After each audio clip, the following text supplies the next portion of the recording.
नमस्कार दोस्तों, स्वागत है आपका जीके लाइव पाठशाला में। हम लोग यूपी ट्रिपल एससी वन दरोगा के लिए जो है ज्ञान मुद्रा पब्लिकेशन हाउस का जो है बुक कवर कर रहे हैं। इसमें हम लोग 4 चैप्टर ऑलरेडी कवर कर चुके हैं। इसमें आज का जो लेक्चर है यह है आपका इको सेंसिटिव जोन पर, जो कि आपकी पारिस्थितिकी जो है संवेदनशील जो क्षेत्र है इसके बारे में इसमें बताया गया है। तो आपके एग्जाम के लिए बहुत ही इंपॉर्टेंट है और सभी की सभी चैप्टर आपके इंपॉर्टेंट हैं जो भी पहले कवर हो चुके हैं। तो आप लोग उसे पर जरूर देखिएगा। जो है पूरा का पूरा प्लेलिस्ट आपके डिस्क्रिप्शन बॉक्स में दिया गया है, यहाँ से आप लोग देख लीजिए। उसके बाद ही से देखेंगे तो अच्छे से समझ में आएगा।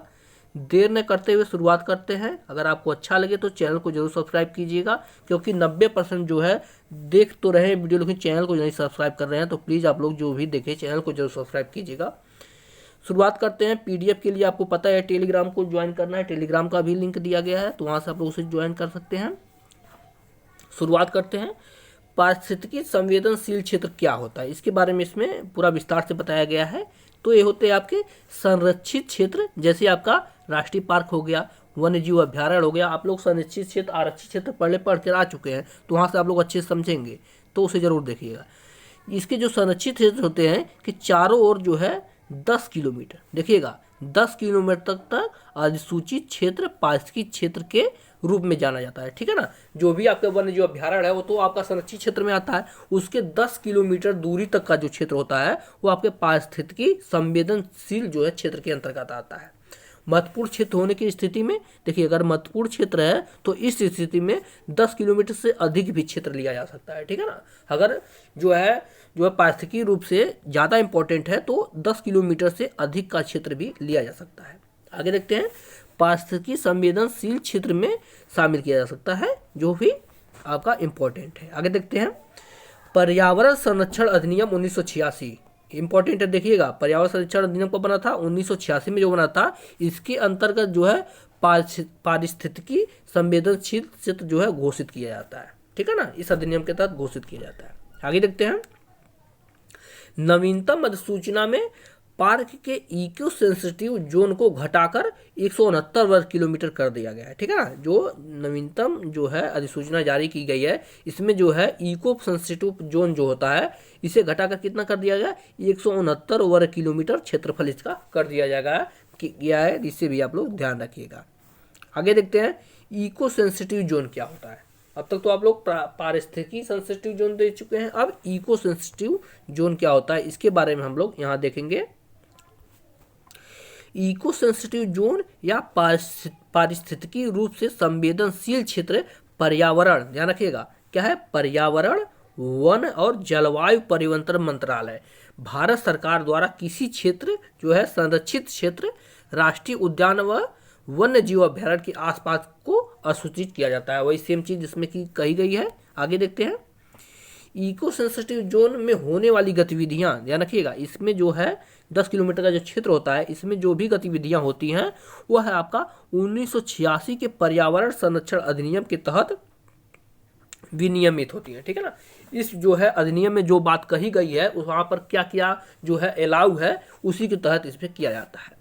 और ऐसा क्षेत्रों में प्रदूषणकारी उद्योग लगाने या खनन करने की अनुमति नहीं होती। ठीक है ना। इसके आसपास के क्षेत्र में हम लोग जो है फैक्ट्रियां नहीं लगा सकते और ना ही यहाँ पर खनन कर सकते हैं। ठीक है ना। जो 10 किलोमीटर का दायरा होता है। आगे देखते हैं। सामान्य सिद्धांतों के अनुसार इको सेंसिटिव जोन का विस्तार किसी संरक्षित क्षेत्र के आसपास का जो है 10 किलोमीटर का क्षेत्र होता है, पहले आप लोग जान चुके हैं, तक के दायरे में होता है। लेकिन संवेदनशील गलियारे जो है कनेक्टिविटी की अगर बात की जाए तो पारिस्थितिकी रूप से महत्वपूर्ण खंड एवं प्राकृतिक संयोजन के लिए महत्वपूर्ण क्षेत्र होने की स्थिति में 10 किलोमीटर से अधिक भी हो सकता है। ठीक है ना। अगर वह अधिक महत्वपूर्ण है तो 10 किलोमीटर की जो दायरा रखा गया है इसे हम लोग बढ़ा भी सकते हैं, इसमें ये बात कही जा रही है। ठीक है ना। आगे देखते हैं। राष्ट्रीय उद्यानों और वन्य जीव अभ्यारण्यों के आसपास इको सेंसिटिव जोन के लिए जो है घोषित दिशा निर्देश के तहत निषिद्ध उद्योगों को इस क्षेत्र में काम करने की अनुमति नहीं है। ठीक है ना। इस क्षेत्र में कोई भी उद्योग हम नहीं लगा सकते हैं। पेन को थोड़ा पतला कर लिया जाए। हाँ, तो इसमें जो है कोई भी उद्योग नहीं लगा सकते, इसमें ये बात कही गई है। ठीक है। आगे देखते हैं कुछ गतिविधियों, जैसे कि देखिए इसमें कुछ गतिविधियां हो सकती हैं। कौन कौन सी गतिविधि, देखिए एक एक पॉइंट इंपॉर्टेंट है आप, जैसे पेड़ गिराना, ठीक है ना, पेन अच्छा नहीं चल रहा है, ये वाला लेते हैं, रेड वाला कर लेते हैं। जैसे हो गया पेड़ गिराना, हो गया आपका भूजल दोहन, हो गया आपका होटल और रिसोर्ट की स्थापना सहित प्राकृतिक जल संसाधनों का वाणिज्यिक जो है उपयोग आदि के इन क्षेत्रों में नियंत्रित किया जा सकता है, ठीक है ना। ये सब जो है इस क्षेत्र में किया जा सकता है। आगे देखते हैं मूल उद्देश्य राष्ट्रीय उद्यानों और, देखिए इसका मूल उद्देश्य क्या है, ये है कि राष्ट्रीय उद्यानों और जो है वन्य जीव अभ्यारण्य के आसपास कुछ गतिविधियों को नियंत्रित करना है, ठीक है ना। इसका यही मुख्य उद्देश्य है। ताकि क्यों किया गया है, ताकि संरक्षित क्षेत्रों के निकटवर्ती जो संवेदनशील पारिस्थितिकी तंत्र है, ऐसी गतिविधियों के नकारात्मक प्रभाव को कम किया जा सकता है, इसलिए रखा गया। क्योंकि अगर 10 किलोमीटर के अंदर दायरा कोई थोड़ा बहुत जो है अतिक्रमण होगा तो वहीं पर रह जाएगा, जो है आपका जो संरक्षित क्षेत्र है वन्य जीव अभ्यारण्य है, यहाँ तक नहीं पहुँच पाएगा। आगे देखते हैं बनरघट्टा राष्ट्रीय जो है national park eco sensitive zone जो घोषित किया गया, इसके बारे में देख लेते हैं। ये बहुत इंपॉर्टेंट है, इसे देखिएगा। बेंगलुरु कर्नाटक में जो है के पास बेनरघट्टा राष्ट्रीय उद्यान की स्थापना जो है 1970 में की गई थी, ठीक है ना। बेनरघट्टा राष्ट्रीय उद्यान पर की जो है स्थापना कब की गई थी, ये आपका 1970 में की गई थी। कहाँ पर, बेंगलुरु कर्नाटक में, ठीक है ना। और 1974 में, ध्यान रखिएगा, 1974 में इसे राष्ट्रीय उद्यान घोषित कर दिया गया था, ठीक है ना। 1974 में राष्ट्रीय उद्यान घोषित कर दिया गया था। और सन 2002 में राष्ट्रीय उद्यान का एक हिस्सा है, ठीक है ना। 2002 में राष्ट्रीय उद्यान का हिस्सा है, जैविक रिजर्व बना दिया गया, ठीक है ना। जो है इसे 2002 में जैविक रिजर्व बना दिया गया, जिसे बनरघट्टा जैविक उद्यान कहा जाता है, ठीक है ना। इसका पूरा इतिहास हम लोगों ने यहाँ से कवर कर लिया। आगे देखते हैं बनरघट्टा नेशनल पार्क जो है कितने दूरी में है, ये आपका 268.96 वर्ग किलोमीटर में यह क्षेत्र में फैला हुआ है, और पर्यावरण संवेदी क्षेत्र या इको सेंसिटिव जोन भी इसे घोषित किया जा चुका है, ठीक है ना। तो इसे आप लोग देखेंगे। आते हैं अगले पेज पर, दिया गया आपका पारिस्थितिकी संवेदनशील क्षेत्र का उद्देश्य क्या है, ठीक है ना। इसे बनाने का मुख्य रूप से क्या उद्देश्य सरकार की रही है, इसे हम लोग देखेंगे, ठीक है ना। इसमें दिया गया आपका पारिस्थितिकी संवेदनशील क्षेत्र घोषित करने का उद्देश्य संरक्षित, ध्यान रखिएगा, संरक्षित क्षेत्रों के आसपास गतिविधियों को विनियमित करना तथा संभावित जोखिम को कम करना है, ठीक है ना। यही देखिए कहा गया, क्योंकि 10 किलोमीटर दायरे में अगर होगा तो वहीं तक सीमित रह जाएगा, जो है संरक्षित क्षेत्र तक उसका जो है प्रभाव नहीं आ पाएगा, इसीलिए घोषित किया जाता है। आगे देखते हैं क्या दिया गया है। पारिस्थितिकी संवेदनशील क्षेत्र संरक्षित क्षेत्र में शॉक एब्जॉर्बर का कार्य करते हैं, ठीक है ना। एब्जॉर्बर का कार्य करते हैं, यानी जो भी गतिविधियां है वहीं पर खत्म हो जाती है, जो है संवेदनशील क्षेत्र में नहीं आ पाती है। पहला तो ये हो गया। आगे देखते हैं पारिस्थितिकी संवेदनशील क्षेत्र जो है पर्यावरण, वन और जलवायु परिवर्तन मंत्रालय द्वारा संरक्षित क्षेत्रों में राष्ट्रीय पार्कों व वन्य जीव अभ्यारण्यों के चारों ओर क्षेत्र के रूप में असूचित किया जाता है, ठीक है ना। चारों ओर का क्षेत्र जो है 10 किलोमीटर में दायरे में असूचित किया जाता है। आगे देखते हैं इन क्षेत्रों को घोषित करने का उद्देश्य एक प्रकार के आघात अवशोषक की भूमिका का निर्माण करना है, ठीक है ना। वही जो बात हम कह चुके हैं वही है, जिसमें संरक्षित क्षेत्रों को नियमित करने और उनके मध्य गतिविधियों को प्रतिबंधित करने में आसानी होती है, ठीक है। तो वहीं पर गतिविधि जो होगी वहीं पर जो है इसे रोक दिया जाएगा, यह आपका संरक्षित क्षेत्र तक नहीं आ पाएगा। आगे देखते हैं यह क्षेत्र उच्च संरक्षित क्षेत्रों से निम्न संरक्षित क्षेत्रों के मध्य संक्रमण क्षेत्र का निर्माण करती है, ठीक है ना। यहाँ से कवर हो जाता है। आगे देखते हैं पश्चिमी घाट पर पारिस्थितिकी संवेदनशील क्षेत्र, ठीक है ना। आपके जो पश्चिमी घाट है यहाँ पर पारिस्थितिकी जो है संवेदनशील क्षेत्र जो भी घोषित किया गया उसके बारे में इसमें वर्णन किया गया है। देखते हैं सरकार ने सर 1600 किलोमीटर, सर नहीं है माफ कीजिएगा, सरकार ने 1600 किलोमीटर लंबे पश्चिमी घाट में लगभग 56,885 वर्ग किलोमीटर, ध्यान रखिएगा 56,825 वर्ग किलोमीटर क्षेत्र को पारिस्थितिकी संवेदनशील क्षेत्र जो है घोषित किया गया है। काफी लंबा क्षेत्र है, ध्यान रखिएगा 56,825 किलोमीटर वर्ग किलोमीटर का क्षेत्र जो है इसे संवेदनशील क्षेत्र घोषित किया है सरकार ने। आगे देखते हैं ये अधिसूचना क्षेत्र जो है 6 राज्यों में विस्तृत है, ठीक है ना। जो आपका इतना वर्ग किलोमीटर है तो जाहिर सी बात है कि कई राज्यों में है, तो कितने राज्यों में है, यह 6 राज्यों में है। साथ ही ये यूनेस्को की विश्व विरासत स्थलों में से सम्मिलित है। ठीक है ना, ये जोन जो है आपका 1600 किलोमीटर जो है, जो पश्चिमी घाट है, ये आपका जो है विश्व विरासत स्थली में शामिल हुई है। आगे देखते हैं, विश्व में जैव विविधता के 8 जो है हॉट स्पॉटों में भी शामिल है। ठीक है ना, जो 8 हॉट स्पॉट जो घोषित किया गया है जैव विविधता के लिए, उसमें भी इसे शामिल किया गया है। ठीक है, आगे देखते हैं, माधव गाडगिल पैनल इंपॉर्टेंट हो जाता है। गाडगिल पैनल से क्वेश्चन बहुत सारे बनते हैं। ये बंदरोगा की बात की जाए तो यहाँ ही और भी जो है यूपी 83 क्वेश्चन यहाँ से पूछा जाता है, तो इसे देखेंगे। सरकार ने माधव गाडगिल की अध्यक्षता में, ठीक है ना, देखिएगा जो अध्यक्ष रहते हैं उन्हीं के नाम पर कोई योजना बनती है। तो कौन थे इसके अध्यक्ष? तो माधव गाडगिल जो थे इसके अध्यक्ष थे, कि पैनल का गठन किया गया, जिसका कार्य, इनका कार्य क्या था? पश्चिमी घाट के पारिस्थितिकी संवेदनशील क्षेत्रों का वर्गीकरण करना। ठीक है ना, इसे कौन से वर्गों में बांटना है उसकी बात इन्होंने की थी।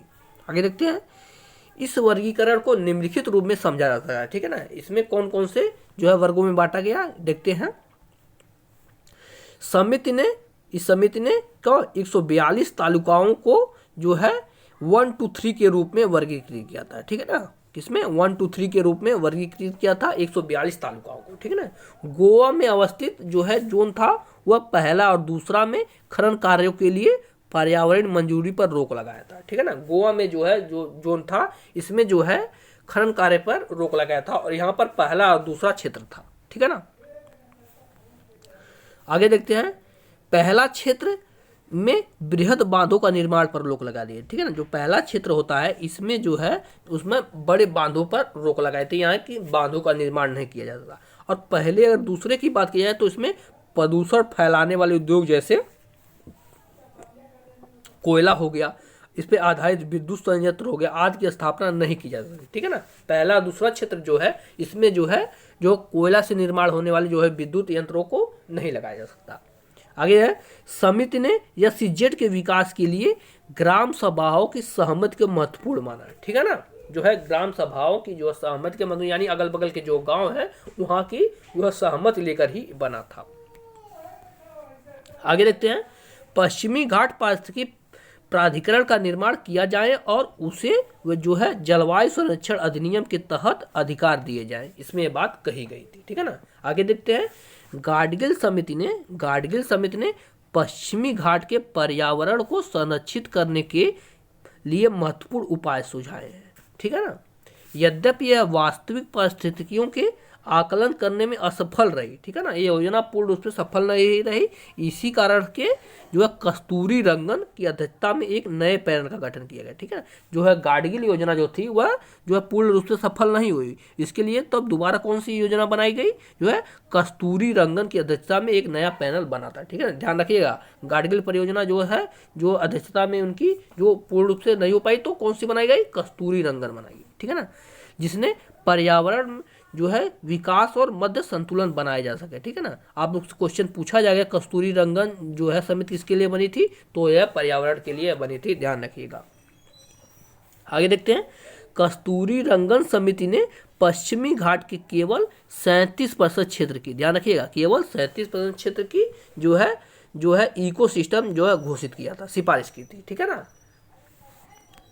नेक्स्ट देखते हैं।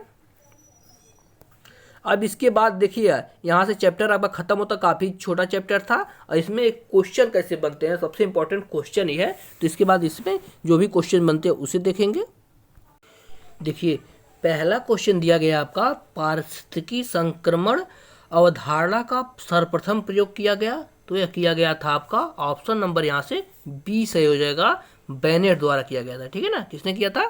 बेनेट द्वारा यह किया गया था। आपका ऑप्शन नंबर यहाँ से बी सही हो जाएगा। ठीक है, अगला क्वेश्चन देखते हैं, पारिस्थितिकी तंत्र का प्रेरक बल होता है, तो ये हो जाएगा आपका दूसरा का ऑप्शन नंबर यहाँ से डी से हो जाएगा, प्रेरक बल सौर ऊर्जा होता है। ठीक है ना, ऑप्शन नंबर डी से हो जाएगा, सौर ऊर्जा होता है। अगला क्वेश्चन देखते हैं, पारिस्थितिकी निकेत को प्रभावित करने वाले कारक कौन से हैं? तो इसका सही जवाब हो जाएगा आपका ऑप्शन नंबर डी, सभी के सभी। ठीक है ना, ऑप्शन नंबर डी, जो भी दिए हैं सभी, यानी प्रजाति का भोज भी होता है, दैनिक समय की अवधि भी होती है और संख्या का घनत्व भी होता है, तो तीनों के तुम में होते हैं। चौथा क्वेश्चन देखिएगा, थोड़ा बड़ा है, तो इसे जो है क्वेश्चन दिया गया उसको नीचे उसका कूट दिया गया है। दिया गया आपका पारिस्थितिकी संवेदी क्षेत्रों के संदर्भ में निम्नलिखित में से कौन सा कथन सही है। ठीक है, कथन दिए गए हैं। पहला दिया गया है आपका पारिस्थितिकी संवेदी क्षेत्र वे क्षेत्र हैं जिन्हें वन्य जीव संरक्षण अधिनियम 1972 के अधीन घोषित किया गया है। ठीक है ना, ये तो हो गया पहला। दूसरा दिया गया आपका पारिस्थितिकी संवेदी क्षेत्र को घोषित करने का प्रयोजन उन क्षेत्रों के केवल कृषि को छोड़कर सभी मानव क्रियाओं पर प्रतिबंध लगाना। ठीक है ना, इसके नीचे जो कूट दिया गया है, देखिए इसमें कौन सा सही है, तो सही जवाब हो जाएगा आपका ऑप्शन नंबर डी से होगा। न तो पहला सही है न तो दूसरा सही है, क्योंकि वहाँ पर मानव क्रियाओं जो है कृषि को छोड़कर, कृषि भी कर सकते, कृषि को छोड़कर जो है वहाँ पर चराई भी कर सकते हैं, पेड़ों की कटाई भी कर सकते हैं। आपको पता है जैसे पढ़ाया गया, तो न तो पहला सही है न तो दूसरा सही है। आगे देखते हैं पांचवा क्वेश्चन, पारिस्थितिकी तंत्र के उत्पादकता को प्रभावित तथा नियंत्रित करने वाले कारकों में सर्वाधिक महत्वपूर्ण होता है। पांचवा क्वेश्चन है, तो इसका सही जवाब हो जाएगा आपका सौरिक विकिरण कारक होता है महत्वपूर्ण। ठीक है ना, ऑप्शन नंबर यहाँ से सी से हो जाएगा। छठे क्वेश्चन को देखते हैं, थोड़ा अच्छे से पढ़िए, काफी लंबा क्वेश्चन है। दिया गया आपका पारिस्थितिकी दृष्टिकोण से पूर्वी घाटों और पश्चिमी घाटों के बीच एक अच्छा संपर्क होने के रूप में निम्नलिखित में से किसका महत्व अधिक है। तो ऑप्शन दिया गया पहला सत्यमंगलम बाघ आरक्षित क्षेत्र जिसे संतमंगलम टाइगर रिजर्व है, दूसरा है आपका नल्ला मल्ला वन, तीसरा है आपका नागहोले राष्ट्रीय उद्यान और चौथा है शेषाचलम जीवमंडल आरक्षित क्षेत्र। तो इसका सही जवाब बन जाता है आपका ऑप्शन नंबर ए, क्या है, सत्यमंगलम टाइगर रिजर्व। ठीक है ना, ऑप्शन यहाँ पर ए से हो जाएगा छठवें क्वेश्चन का सही जवाब। नेक्स्ट देखते हैं सातवां क्वेश्चन। दिया गया आपका पारिस्थितिकी अस्थायी मितव्ययी है, यह किस आंदोलन का नारा है। ध्यान रखिएगा, पारिस्थितिकी अस्थायी मितव्ययिता है, यह जो है किस आंदोलन में कहा गया था। सातवां क्वेश्चन है, तो सही जवाब है आपका चिपको आंदोलन में। ठीक है ना, चिपको आंदोलन आपको पता है उत्तराखंड में चला था, इसके जो है किसकी अध्यक्षता में चला था, तो सुंदरलाल बहुगुणा के जो है में चला था। इस बात को ध्यान रखिएगा, बहुत बारे क्वेश्चन पूछा जाता है। अगले पेज को देखते हैं। क्वेश्चन दिया गया आपका पारिस्थितिकी तंत्र में डीडीटी का समावेश होने के बाद निम्नलिखित में से किस एक जीव में उसका संभवतः अधिकतम सांद्रण प्रदर्शित होगा। तो इसका सही जवाब हो जाएगा आपका ऑप्शन नंबर यहाँ से सी से हो जाएगा, सांप का। ठीक है ना, ठीक है ना, आपका ऑप्शन नंबर यहाँ से सी से हो जाएगा। बढ़ते हैं अगले क्वेश्चन की तरफ। दिया गया आपका निम्नलिखित में से कौन एक पारिस्थितिकी तंत्र के संबंध में सही नहीं है। तो इसका सही जवाब हो जाएगा आपका ऑप्शन नंबर डी, यह एक बंद तंत्र होता है, क्योंकि पारिस्थितिकी तंत्र जो है वह एक खुला तंत्र होता है, न कि एक बंद तंत्र होता है। ठीक है ना, आपको पता है जो चार्ट दिया जाता है खुला तंत्र वाला, पहले उत्पादक आता है, उसके बाद उपभोक्ता आते हैं, सांप हिरण वाला जो बनाया जाता है। नेक्स्ट क्वेश्चन है आपका, किस अधिनियम के अंतर्गत पारिस्थितिकी संवेदनशील घोषित किए जाते हैं। तो आपको चैप्टर में बताया गया है, यह है आपका ऑप्शन नंबर ए 1986 के अधिनियम की तरफ। ठीक है ना, 1986। देखिए जो डेटा रहता है वो सबसे ज़्यादा महत्वपूर्ण रहता है, वही सबसे ज़्यादा पूछा जाता है। अगला क्वेश्चन देखते हैं, महत्वपूर्ण क्षेत्र होने की दशा में कितने किलोमीटर से भी अधिक क्षेत्र को पारिस्थितिकी संवेदनशील क्षेत्र में शामिल किया जा सकता है। तो आपको पता है पहले तो 10 किलोमीटर होता है, लेकिन अगर वो बहुत ही ज़्यादा महत्वपूर्ण है तो इस क्षेत्र को बढ़ाकर 10 किलोमीटर से ज़्यादा कर दिया जाता है। उसका ऑप्शन नंबर यहाँ से बी सही हो जाएगा। अगला क्वेश्चन देखते हैं, पारिस्थितिकी संवेदनशील क्षेत्र के अंतर्गत कौन सा क्षेत्र शॉक एब्जॉर्बर जो है एब्जॉर्बर का कार्य करता है। तो इसका सही जवाब हो जाएगा आपका ऑप्शन नंबर ए से हो जाएगा आपका संरक्षित क्षेत्र। ठीक है ना, ऑप्शन यहाँ से ए से हो जाएगा संरक्षित क्षेत्र। अगला क्वेश्चन देखते हैं, बनेरघट्टा नेशनल पार्क किस राज्य में स्थित है। तो आप लोग पीछे जो है पढ़कर आ रहे हैं, बनेरघट्टा राष्ट्रीय उद्यान जो है नेशनल पार्क, ये आपका कर्नाटक राज्य में है। ठीक है ना, कहाँ पर है, कर्नाटक राज्य में है। आपका ऑप्शन नंबर यहाँ से डी से हो जाएगा। अगला क्वेश्चन देखते हैं, इनमें से कौन सी स्थलीय पारिस्थितिकी तंत्र की समस्या है? तो स्थलीय समस्या अगर बात की जाए तो आपका ऑप्शन नंबर डी से हो जाएगा, सभी के सभी हैं, ठीक है ना, सभी के सभी इसकी समस्या है। और झूम खेती में आपको पता है वन को काट दिया जाता है, तो ये सब समस्या ही तो है। अगला क्वेश्चन की तरफ बढ़ते हैं। पारिस्थितिकी अनुक्रमण परिवर्तन अथवा अनुक्रम पैदा करने वाले बल के आधार पर किस प्रकार का होता है? तो होता है आपका 15वें नंबर का क्वेश्चन सही जवाब हो जाएगा ऑप्शन नंबर सी सही हो जाएगा। स्वजनक होता है और अपजनक अनुक्रम दोनों होते हैं, ठीक है ना, आपका ऑप्शन यहाँ से सी सही हो जाएगा। बढ़ते हैं 16 नंबर क्वेश्चन की तरफ। दिया गया आपका पारिस्थितिकी तंत्र के विकास के अनुक्रम में की अनुक्रमों की संक्रमणकारी अवस्था को क्या कहा जाता है? तो इसे कहा जाता है आपका सेरे कहा जाता है। ध्यान रखिए क्या कहा जाता है? सेरे कहा जाता है, ठीक है ना। तो ये इस टाइप के क्वेश्चन इस चैप्टर से पूछे जाएंगे।